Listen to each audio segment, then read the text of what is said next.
Bolsa de valores, tá barata, não tá? Qual a sua opinião?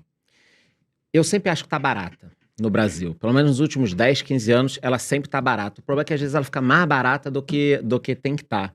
Então, como a gente tem um componente político muito forte, a sensação que eu tenho é que ela tá barata. Individualmente, a gente olha algumas ações, Vale, Petro, Banco do Brasil, Itaú, Bradesco, e fala, cara, esse negócio aqui tem um upsidezinho, tá barato. Aí você olha pra política e pensa, putz, tá barato, mas o problema é que tá embutido aqui um risco que o mercado sempre leva em consideração. Eu até acho que quando o Lula entrou, quando começou o governo, teve um momento ali de pensamento, de repente, não, ele não vai desestruturar a economia, vai deixar o Haddad tocando. Só que os movimentos recentes, né? Tentando interferir na Vale, falando algumas besteiras externas. Então, a sensação que eu tenho é que a bolsa está barata, pode andar. Eu recentemente vi que a XP estava dando call para 142 mil pontos, 145 mil pontos, algumas matérias saindo, mas toda a sensação que eu vejo da galera falando de bolsa é que o risco político é muito grande. E olhando o cenário global, eu vi até um vídeo no seu canal que você fala se nós estamos à beira de uma crise. O que você quis dizer ali, Charles? Nós estamos realmente à beira de uma crise mundial, na sua opinião? Olha, por mais que eu brinque, às vezes, bata na mesa e tal, eu sou um eterno otimista, tá? A gente tem que pensar o seguinte, caso o mundo caminhe para uma crise, quem, por exemplo, acompanha o meu canal, o podcast de vocês, tem que entender que vai ser um baita momento para o cara investir. Então, o primeiro ponto, antes de eu falar se vai vir uma crise ou não, é você ficar tranquilo que, se tiver a crise, você que sabe investir vai aproveitar, vai conseguir catar bons ativos pagadores de dividendos e tudo mais. Então, o primeiro ponto é esse. Em relação à crise hoje, eu acho que o maior risco nem está só no componente econômico. Eu acho que é o risco geopolítico. Entendeu? Porque olhando o movimento do Fed, cara, segundo semestre a gente vai ter queda de juros. Era pro mundo estar comemorando, tipo, é festa. 2, 3 anos de festa. E por que não tá todo mundo em festa? Porque a Rússia invadiu a Ucrânia. Porque o Irã ajudou o Hamas a atacar Israel. Porque a China tá sempre de olho em Taiwan. Não tô discutindo se Taiwan é da China ou não. Não é essa a discussão. Mas eu tô dizendo o seguinte. Existe um grupo de países questionando o status quo do mundo. Não estou discutindo se esses caras estão certos ou estão errados. Agora a gente vai discutir a ilha isso, o terreno aquilo. Não estou falando isso. O que estou dizendo é, do momento em que todo mundo começa a discutir, isso é meu, aquele é teu, não sei o que eu vou querer, o mundo pode entrar num caos. Que me parece que já é o que está acontecendo. Só que a gente percebe isso, é muito lento, né? Enquanto está acontecendo. Vai acontecendo. Talvez daqui a 15 anos, você vai fazer uma linha do tempo, vai voltar e vai falar, caramba, 2020 isso, 2021 aquilo, 2022 aquilo. Era óbvio que ia dar essa merda toda. Então, eu acho que o mundo pode caminhar por um problema sério, muito mais por questões de guerras do que de finanças, só que guerras impactam em finanças. Basta ver o que aconteceu. A Rússia invadiu a Ucrânia. Cara, lá do outro lado do mundo, não tem nada a ver com o Brasil. Mas muda preço de fertilizante, muda preço de gás, muda preço de petróleo. Então não adianta achar que a gente está numa ilha. Se a China invadir Taiwan, apesar de estar do outro lado do mundo, cara, o impacto é enorme, enorme.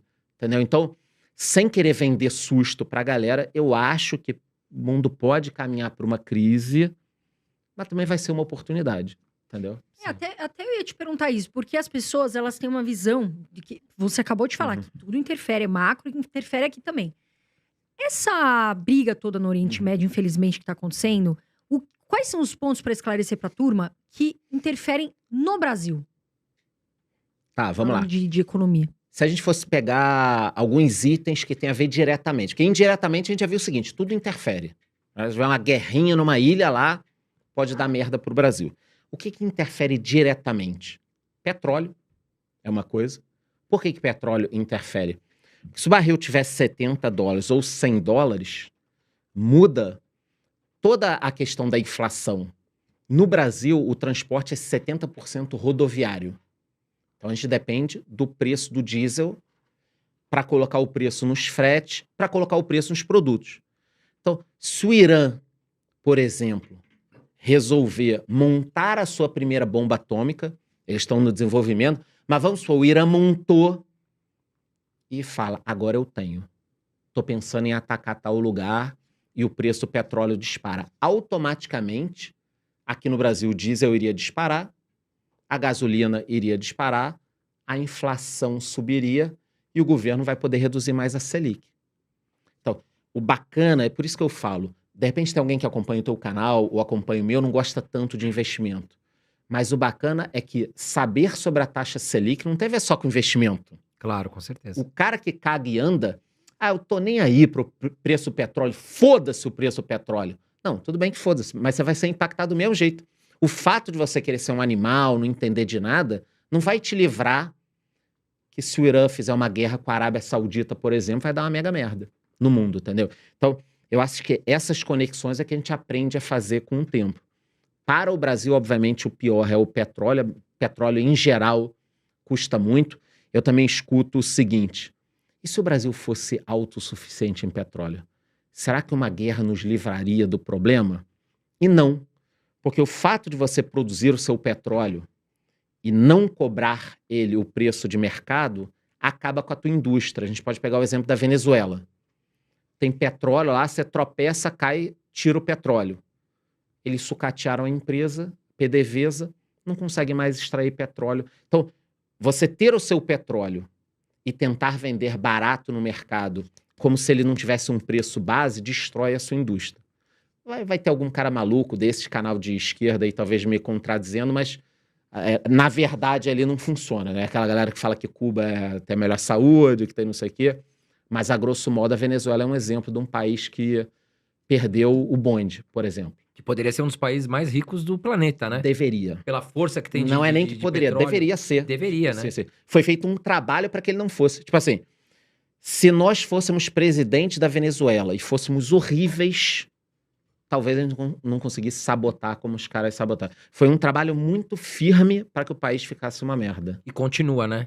Porque Continua. recentemente a gente viu notícias aí que vai ter uma eleição justa, os Estados Unidos, né, monitorando ali, querendo comprar petróleo da Venezuela, mas a situação não foi bem essa, né, Charles? Parece que lá o Maduro já meio que tratou de eliminar a concorrência que teria, né? Não, disseram que vai ter, nós teremos eleições, mas sem oposição, por Sem enquanto. oposição. Então que Porra, eleições mas são aí essas? depois é capaz eles inventarem uma história, né? Pra tornar. Sim, porque o Trump é a expectativa é que ele ganhe. Mas daí vai saber se não inventam, fica meio instável. Porque com o vai Trump, saber se eles acho não que- inventam alguma coisa Aliás, pra ele ficar inelegível. eleições esse ano nos Estados Unidos, né? Estarei lá. Muito importante pro mundo. Você Estarei estará lá. E aliás, claro, eu quero em frente saber à de Casa você. Branca, microfone e tal. Claro, que isso, cara. E você É esteve o na mínimo que as Argentina. pessoas esperam de mim. Eu estive na Argentina nos 2 turnos. Já nós vamos falar disso, que eu quero saber suas impressões.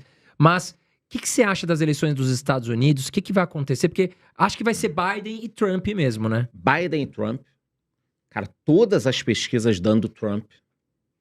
Acho difícil darem uma garfada, não que deram antes. Mas ficou um negócio meio esquisito de um voto pelo correio, 80 milhões de votos, não precisava assinatura, foi no meio do Covid. Ficou um negócio estranho. Dessa vez o Trump tá bem na frente. E a população tá meio bolada com Biden. Não é questão de etarismo ou não e tal. Basta você ver uma entrevista dele, cara. O Biden tem que descansar. Eu não acho absurdo quem fala da idade do Biden. Eu acho absurdo quem finge que nada tá acontecendo. Tá Sim. passado já, coitado. né? Coitado, o cara tem que ir pra casa. O que pode acontecer, na minha opinião? Será que não vão tentar substituir o Biden numa reta final? Porque na minha cabeça, cara, o Partido Democrata não é tão idiota. Sim. Se vê que tá perdido a situação. Cara, por que você vai com um cavalo manco pra corrida final? Exato, faz sentido. Né? Não tem porquê. E muitas pessoas já disseram, não, eu voto no Trump porque do outro lado tem o Biden. Se não tivesse o Biden, eu não votaria no Trump. E não podem deixar o Trump inelegível? Tem uma força lá, Não. uma força-tarefa tentando fazer com que isso Saiu uma aconteça. notícia, acho que Tem. ontem ou anteontem, falando que ele tá Tem, mas a elegível. Suprema Corte já mandou eu colocar o nome dele na cédula e tal. Então, E pra economia é muito boa a vitória do Trump, né, Charles? Pelo menos é isso que a gente entende, né? O Trump pode fazer a economia dos Estados Unidos andar com mais força, né? Então, eu acredito que até pro Brasil possa ser positiva a eleição do Trump, né? eu acho que pro Brasil é a mão pro Brasil do Lula. Então vamos por parte. Por exemplo, quando o Trump ganhou lá atrás, tem que lembrar que o Trump, assim como o Biruliro, eles pegaram a pandemia. Sim. Então, qualquer avaliação que você faça deles, tipo, como é que você vai comparar a economia deles no momento do outro? Só que o Trump pegou um período grande sem a pandemia ainda. Uhum. E a economia estava indo muito bem. Então, o americano lembra daquele período do Trump. Sim. Inflação baixa, desemprego baixo, economia indo bem, corte de impostos. O cara olha e fala, porra, é isso que eu quero. Exato. Então, na economia, o americano vê bem o Trump. Para o Brasil, o que eu acho que pega? O Brasil é um país que não tem, na minha visão, um polo definido de mundo em termos de aliados. O que eu tô querendo falar com isso? Se a gente descer aqui na rua e parar as pessoas, você é aliado disso, você é aliado daquilo, qual é o teu objetivo e tal, cada pessoa vai responder um negócio. A gente não tem, não é, por exemplo, como um país fundamentalista, alguém que está em guerra, que é muito alinhado. O brasileiro não está muito alinhado com ninguém. Quando o Lula entrou, ele se alinhou. Então, por exemplo, tem gente que é contra a Rússia e a favor da Rússia no Brasil. O Lula é totalmente a favor. E da China também, E né? da China também. E do Irã também. E do Hamas também. Então, o Lula pegou, ao invés dele tomar a política que o Brasil sempre tomou, eu serei neutro, porque do momento que eu sou neutro, eu posso ajudar nas negociações. Sim. Sim. O que seria inteligente do Lula? Eu sou amigo de Israel, eu sou amigo da Palestina. Vocês dois querem sentar na mesa? Eu sento junto. Exato. Agora, do momento que ele finge que um não atacou, aí quando o outro rebate, pô, você tá atacando demais e tal, você perde a legitimidade para fazer o contato. Então, na minha cabeça, a gente vai voltar lá no Trump. O Lula, ele assumiu, cara, é nítido que ele queria um Nobel da Paz para ter uma mandelização. Então foi o cara que foi preso, batalhou, voltou no colo do povo e aí ganhou o Nobel da Paz.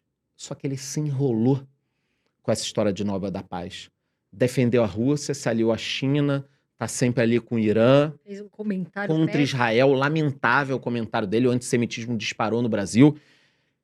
Se o Trump entrar, o que a gente começa a perceber no mundo? A Europa contra a Rússia, os Estados Unidos podem reafirmar algum acordo com a Europa, refazer amizades, e aí nós teremos dois blocos de novo. Infelizmente, me parece que o Brasil está no bloco errado. Aí tem gente que vai falar o seguinte, vocês são tudo pela saco dos Estados Unidos. Cara, para com isso, vamos lá. Quem é o mundo mais livre, quem é o mundo mais... Estados Unidos, claro. Entendeu? E aí vem gente defender, mas a Rússia, não sei o que tal. Cara, a Rússia é uma ditadura há 20 anos. A China também. Os direitos humanos não funcionam. Não tem direito LGBT na Rússia. Assim como não tem na Palestina, as pessoas vêm defender como se tivesse. Então, com algumas pessoas não dá pra discutir. Porque a pessoa já parte de um negócio tão errado.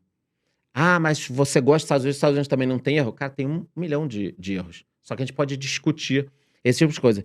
Então, a entrada do Trump voltando pro Brasil, eu não sei como vai ficar a nossa situação. Porque a gente está cada vez mais enrolado com ditaduras. Agora, acabou de ver o Lula apoiando o Maduro numa eleição sem oposição. Então, o Brasil está ficando esquisito no mundo. Aquela galera da Europa que achava, Lula é o cara, pô, que bacana, é o cara engraçado e tal. Já começou a mudar o cenário. Cara, eu não sei. Eu não sei. E o Lula tem ele é muito anti-americano. Uhum. Óbvio que ele sempre foi, assim como eu também acho que ele sempre foi antissemita. E agora ele, pela idade dele, sabe aquela coisa que você fala? Tocou um foda-se, né? Digo, foda-se, Tipo cara. o Silvio Santos, sai falando Não qualquer gosto dos Estados coisa. Unidos, não gosto disso aqui, eu gosto da Rússia, gosto do Maduro. Porra, se quiser fazer uma ditadura, foda-se. Ele tocou E foda-se. pronto, e tocou foda-se. Então, o que vai acontecer quando o Trump entrar? Porque o Trump, se a gente parar pra pensar, na presidência dele, o que aconteceu? A Rússia, ela vendia gás para a Alemanha já. E tem um vídeo muito conhecido que ele falou pro parlamento alemão lá, o europeu. Ele falou, olha, a Alemanha tá dependendo muito da Rússia no gás. Vocês vão ficar na mão da Rússia. Aí todo mundo ria dele. Vocês lembram que ele falava da guerra comercial com a China? Olha, o mundo tá muito dependente da China, isso não é saudável. Todo mundo ria dele. Veio a pandemia, Provou isso. O mundo, ó, se fudeu na mão da China. Porque todo mundo só produzia lá, não tinha container, não tinha navio, não tinha estrutura, os caras fecharam os portos, todo mundo se ferrou. Quer dizer, o que ele falou aconteceu. Exatamente.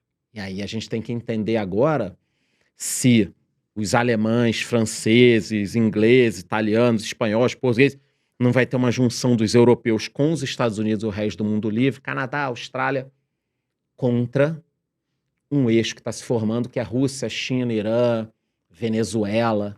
E o Brasil indo pra esse lado, né, Charles? Está totalmente do lado. Totalmente do lado. É uma pena, né? Cara, para muitos não pensar, olha só. gostariam, né? China é uma ditadura. Venezuela é uma ditadura. Rússia... Tem eleições na Rússia, mas o Putin tá há 20 anos. Já passa aquele... É. E vai continuar. E vai continuar. Irã é uma ditadura. Caralho, a gente tá aliado com esses caras. Os A gente tá indo pra um caminho É que, isso. cara, que a real é que as pessoas nem sabem pra onde a gente tá indo, né? Então, o brasileiro Elas médio não defendem- sabe disso. Não sabe, elas defendem uma ideologia que elas nem sabem o que vai acontecer. Porque se aqui vira uma ditadura, essas pessoas vão se arrepender profundamente. Porque hoje elas têm uma vida totalmente livre. E muitas dessas pessoas pregam a liberdade até demais, né? Só que estão olhando para um lado errado da coisa, né? E que pode prejudicar.